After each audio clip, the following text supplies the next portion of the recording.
Hello everyone, my name is Jos Canty, and this video introduces an open source, fully programmable flow phantom for Doppler ultrasound that will be presented at the UFFC Joint Symposium 2024.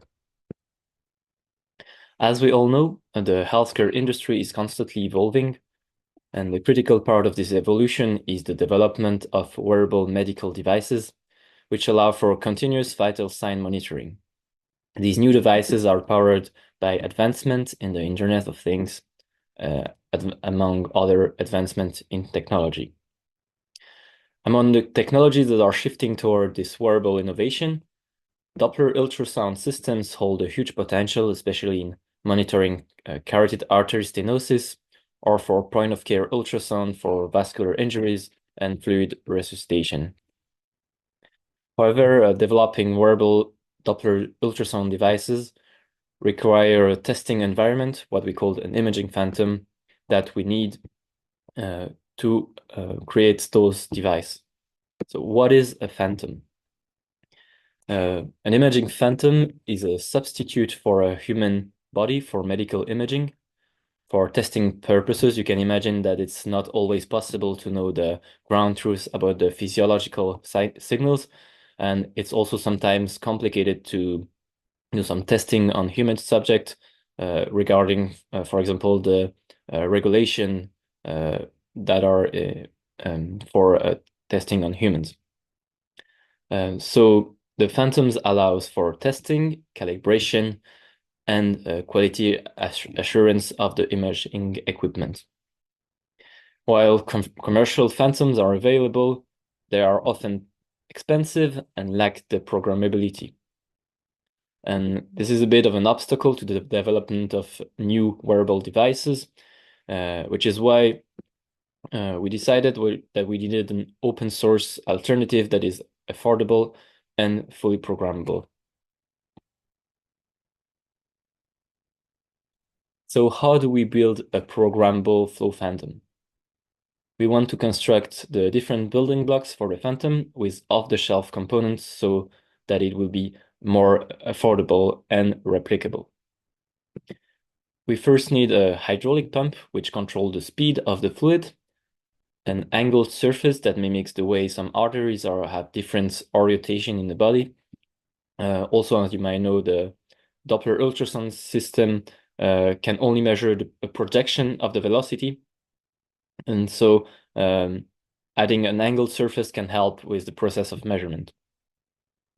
We also need some tissue mimicking material to imitate the acoustical properties of the human tissues.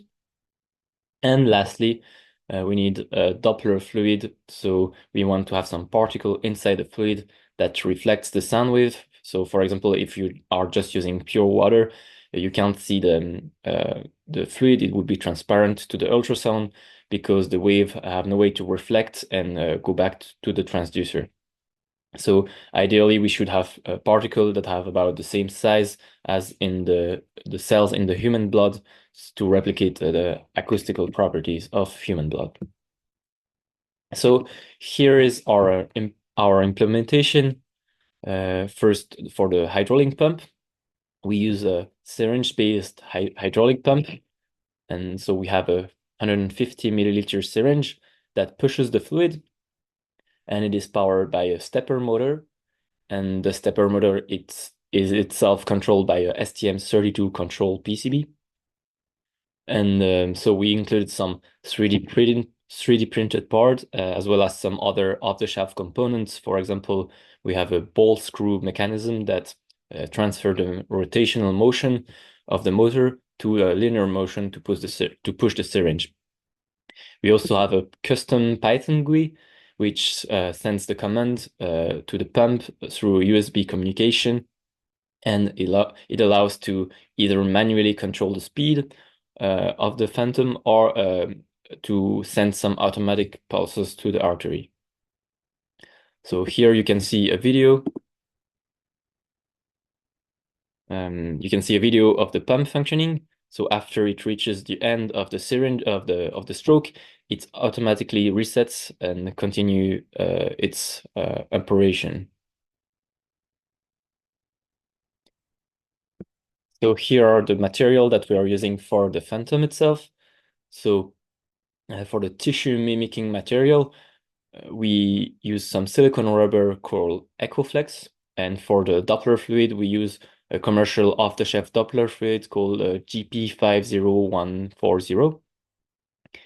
And we also have two channels. One is a silicone tube, and the other one is a wall-less channel, so just a hole through the EcoFlex.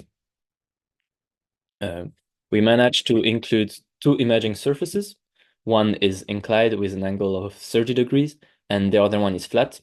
And so by turning the phantoms around, you can use either one of these surfaces.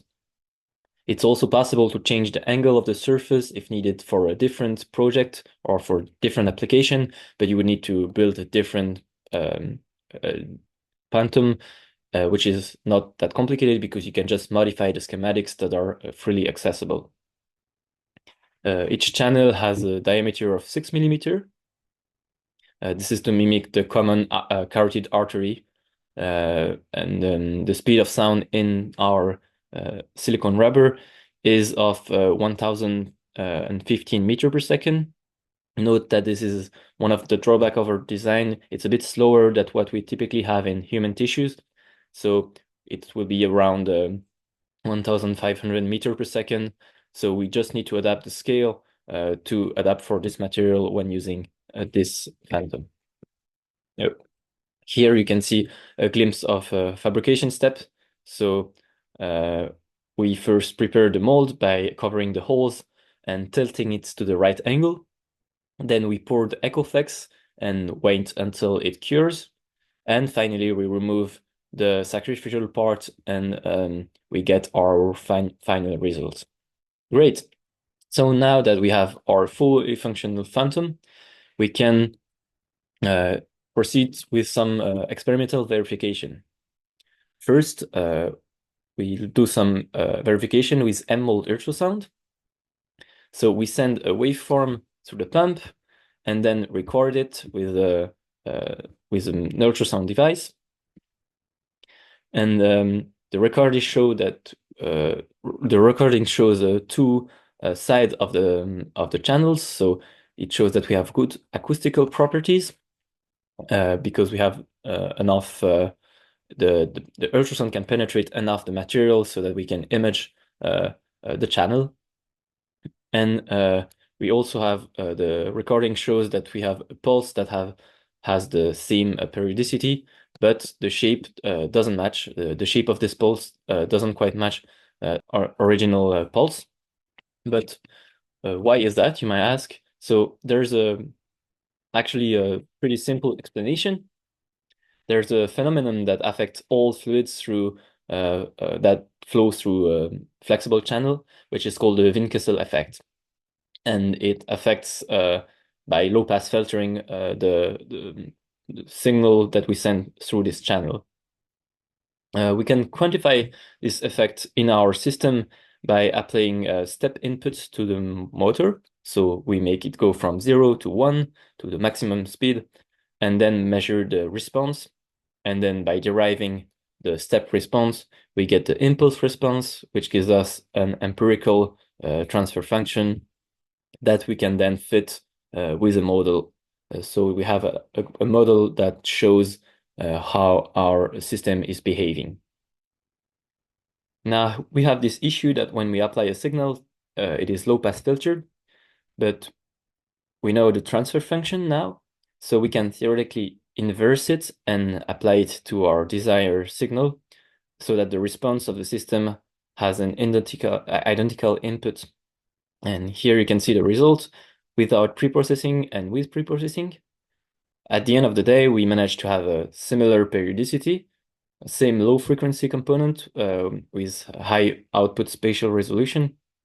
The only drawback is that the high frequency here don't really match because it exceeds the bandwidth of the mechanical system, but it is still acceptable because we can see the main feature of a heartbeat in the output that we have here. Now that we have calibrated our system, we can validate it with commercial ultrasound machine in the Doppler mode. So without further ado, let's look at the result. Here we can see the difference between the input waveform and the measure waveform, and we successfully measured it with an RMSE less than 15%. And we can also see that the low-pass filtering is decreased by the waveform processing we did before. So to sum things up, we created an open source, fully programmable, and affordable Doppler flow phantom, aiming to assist the development of new wearable Doppler ultrasound device. Our design imitates the carotid artery, but it can also be adapted to any geometry to make any different vessel in the body. And we also have some validation from commercial ultrasound machine showing a low flow velocity, root mean square error of less than 15% with respect to the maximum velocity. So thank you very much for listening. I'm really happy to have presented those results, and thank you very much.